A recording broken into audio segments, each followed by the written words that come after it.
మన శరీరానికి తగినటువంటి పదార్థాన్ని ఇచ్చేటువంటిది కర్బనం. కర్బనము. Yes sir. కర్బనము అంటే మన శరీరంలో మనం తీసుకునేటువంటి తినేటువంటి పదార్థాలన్నీ కూడా, ఎనర్జీని ఇచ్చేటువంటి అన్నీ కూడా, ఈ సృష్టిలో ఉండేటువంటి మొక్కలు జంతువులు అన్నీ కూడా కర్బన సమ్మేళనాలు. కార్బోహైడ్రేట్స్. Not carbohydrates. మనం తినేవి కార్బోహైడ్రేట్స్. శక్తినిచ్చేటువంటిది హైడ్రోకార్బన్స్. హైడ్రోకార్బన్స్. కార్బోహైడ్రేట్ అంటే కార్బను, ఆక్సిజను, హైడ్రోజన్ 3 ఉంటాయి. Okay sir. హైడ్రోకార్బన్లు అంటే ఆక్సిజన్ ఉండదు దాంట్లోనూ. శక్తి, ఇంధనం. ఇంధనం అంటే ఇప్పుడు మనం ఆయిల్స్ అన్నీ కూడా హైడ్రోకార్బన్స్. హైడ్రోకార్బన్స్ శక్తినిస్తాయి. శక్తి అంటే ఆక్సిజన్ తోటి కలిసి మండి శక్తినిస్తాయి. శక్తినిస్తాయి. అంచేత 3 ఎలిమెంట్స్ మనల్ని రూల్ చేస్తున్నాయి. Okay sir. మరి ఇది సైన్సే కదా. సైన్సే. ఆక్సిజనే ప్రాణవాయువు అంటాం. అంటే వాయువు ఉండాలి కదా. అంచేత పంచభూతాల్లో 3 భూతాలు మనల్ని నడిపిస్తున్నాయి.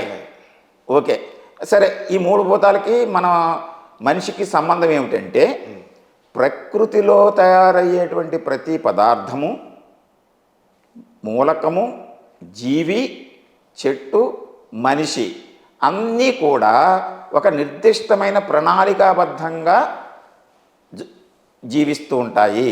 కోడింగ్ ఏర్పడుతుంది. మన కర్మానుసారం మన కోడింగ్ ఏర్పడింది అన్నాను కదా. అవును సార్. ఇందాక అవును చెప్పారు సార్. అంటే మన భగవంతుడు ఒక ఇంటర్నెట్ అనుకుంటే మనమేమో సిమ్ కార్డు, మన బాడీ ఏమో సెల్ ఫోన్, మన యోగమేమో సిమ్ కార్డు, మన కర్మ. అంటే మన కర్మ ఎలా ఉందో దానికి చెందినటువంటి ఇన్ఫర్మేషనే మనకు వస్తూ ఉంటుంది. స్థితి ఎలా ఉందో ఆ స్థాయికి తగినట్టు మన స్థాయి అనేటువంటి సెల్ ఫోన్ నిర్ణయిస్తుంది. అంతే కదా. అంతే సార్. స్థాయి స్థాయి స్థాయి అంటే అది 1Gయా 2Gయా 3Gయా 4Gయా అనేది నిర్దిష్టంగా దానికి ఆల్రెడీ ఫిక్స్ చేసి ఉంటారు. అంటే ఫిక్స్ చేసి ఉంది. అయితే తెలుసుకోవడం వల్ల ఏం చేయొచ్చు అంటే మనం దాన్ని కొంచెం అప్గ్రేడ్ చేసుకోవచ్చు. ఎప్పుడైనా 5Gకి మార్చుకోవచ్చు అంటారు. మార్చుకోవచ్చు.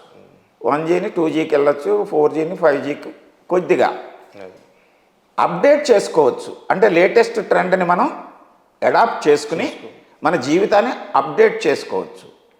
లేదా ఏదైనా సమస్య ఏర్పడితే దాన్ని రెక్టిఫై చేసుకోవచ్చు. మన జీవితం కూడా అంతే. ఏం చేద్దంటే ఇది ప్రణాళికాబద్ధంగా, నియమబద్ధంగా కోడింగ్ అయిపోయింది. ఈ కోడ్ ఇందాక మీకు చెప్పినట్టు మీ కోడ్ మీదే. అది ఎక్కడుంటుంది అంటే ఆ యాప్లో ఉంటుంది. మన కోడ్ మనదే. ఇది ఎక్కడ ఉంటుందంటే అరచేతిలో ఉంటుంది. చేతిలో ఉంటుంది. అంటే మైండ్లో ఏది రన్ అయితే అదే చేస్తారు కదా సార్. Yes, exactly. పరిణామక్రమంలో చెప్పింది అదే. ఏంటంటే మన మైండ్లో ఈ థింకింగ్ నేచర్, ఇంప్లిమెంటేషన్ యాక్టివిటీస్ ఏవైతే ఉంటాయో అవి సున్నితమైన నాడుల ద్వారా, అరచేయి ద్వారా ఇంప్లిమెంట్ చేయబడతాయి.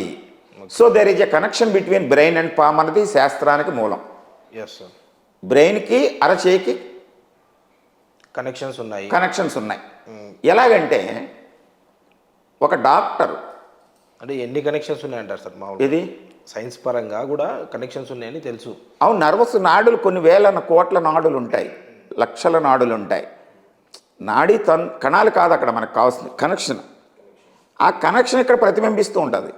మూలం అంటే ఇప్పుడు డాక్టర్ ఉన్నాడండి, ఆపరేషన్ చేయాలనేటువంటి ఆలోచన ఎలా చేయాలో ఆయన మెదడులో ఉంటుంది. దాన్ని ఇంప్లిమెంట్ చేసేది అరచేయి. అలాగే ఒక చిత్రకారుడు ఓ పెయింట్ వేయాలి. మీ బొమ్మను నేను వేయాలనుకోండి, మనం ఇక్కడ చూస్తుంటాం కదా, అక్కడ ట్యాంక్ బండ్ దగ్గర అక్కడికి వెళ్తే ఆ చిత్రకారుడు మిమ్మల్ని చూసి వేసేస్తాడు. అవునా? అవును సార్. ఆ ఫోటోని ఆయన మైండ్ తీసుకుంది. ఎక్కడ ఎలా బ్రష్ అప్లై చేయాలనేటువంటిది సంకేతాలు అక్కడి నుంచి ఇస్తుంది. ఈ చేయి చేస్తుంది. అవును. ఒక రాతిని పగలగొట్టి శిల్పం చెక్కాలనుకోండి, ఏ ముద్రని శిల్పంగా చెక్కాలో, ఏ ఫిగర్ని ఆయన మైండ్లో ఉంటుంది. ఉలితోటి దాన్ని చెక్తాడు. చేసేటువంటిది ఏం చేస్తుంది? అరచేయి చేస్తుంది. ఏ పనైనా సరే ఒక రచయిత ఒక కావ్యం రాయాలనుకోండి, ఆయన మైండ్లో ఉంటుంది, దాన్ని చక్కగా చేతితో రాస్తాడు. ఏ భాషలో ఆయన మైండ్లో ఉంటే ఆ భాషలో రాస్తాడు. అంటే ఏదైనా సరే మన మనసులో వచ్చినటువంటిది అరచేయి ద్వారా ఇంప్లిమెంట్ అవుతుంది. ఆ ఒక్క సౌలభ్యం అరచేయికే ఉంది, శరీరంలో ఇంకే భాగానికి లేదు.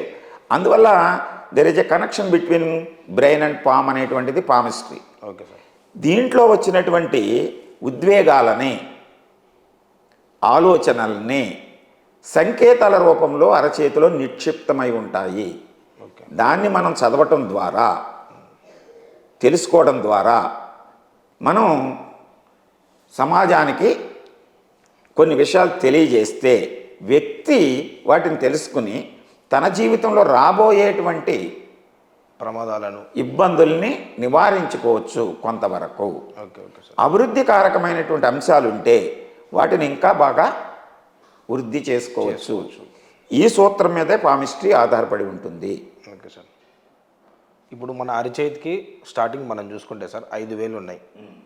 ఐదే ఎందుకు ఉన్నాయి సార్ అంటే పంచభూతాలు నిక్షిప్తమే మీరు అన్నారు కదా, దానికి ఇది కూడా ఒక రకంగా అడాప్ట్ అవుతుందా?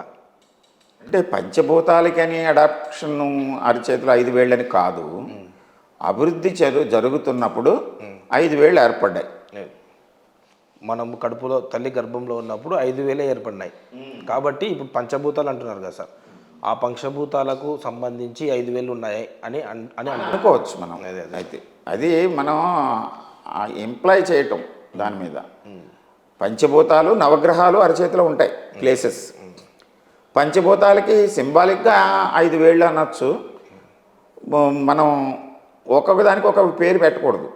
మళ్ళీ ఇది వాయు, ఇది ఆకాశాన్ని అని పెట్టుకోదు.